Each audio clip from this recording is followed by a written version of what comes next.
Hey, this is Chris Denker with NetScouts Basketball, the International Basketball Connection, with our last of 8 first-round shows from the Jacksonville site, hosting 2 regionals out of the East and 2 regional games out of the South. The first game we're going to cover, these games are played Friday, Sunday, by the way, in Jacksonville.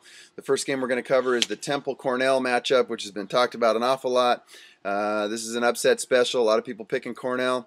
I'm going the other way. I'm picking the 29-5 Temple Owls, coached by Fran Dunphy. I think they've done a great job and had a heck of a season so far. It's an interesting matchup. When Dunphy was at Penn, his assistant coach, Steve Donahue, was obviously with him there and moved along to Cornell, and now they meet up while coaching different schools. So although they work together at Penn, they're now going at it here in the NCAA tournament.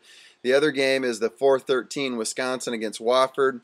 Bo Ryan and the swing offense, the size of Wisconsin, the depth, I think is just too much for a Wofford team that really has done a great job just to make it to the tournament. And out of the South, you have the number 1 seed Duke Blue Devils, 29-5 against Arkansas Pine Bluff, who just beat Winthrop in the play-in game. It's all Duke here. And then the 8-9 game is an interesting one. The Cal Bears out of the Pac-10 that's taken a lot of shots this year, led by Jerome Randall, MVP of the league, and a senior-laden team. And they're taking on Louisville Cardinal and Rick Pitino, and led by guard Edgar Sosa and big man Samardo Samuels. Louisville's been very inconsistent this year. I think Cal is better than people think, and I think they come out, they can shoot the three. They take care of pressure that Louisville will provide, and I think Cal scores enough to win this ball game. The second round matchups are an interesting couple of games here. Temple, who I have beating Cornell, taking on Wisconsin. This could really go either way. I think Temple, with the point guard play of Juan Fernandez, has a real opportunity here to advance to the Sweet 16. And then the other game is Duke against Cal. I have Cal again beating Louisville. Duke, the 1 seed. Their big three of John Shire, Kyle Singler, and Nolan Smith, just too much for Cal. And Singler really playing well right now, and he's a tough matchup for Cal. They don't have the size on the perimeter like that, not to mention the size inside that Duke has.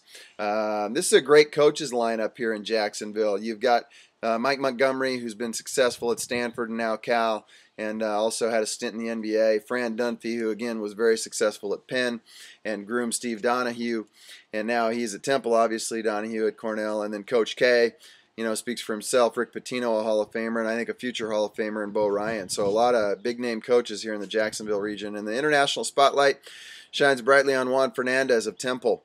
Out of Argentina, 6'4" point guard. He's a sophomore, averages 13 points, 4 assists. He shoots 46% from 3. This kid's a really good player, and he just led Temple to a 29-5 record in a tough Atlantic 10, and they won the league and tournament as well. This kid's a very good player. If you get a chance, watch Juan Fernandez out of Argentina, who plays for Temple. And keep checking back to NetScouts Basketball as the tournament progresses for more of our update shows.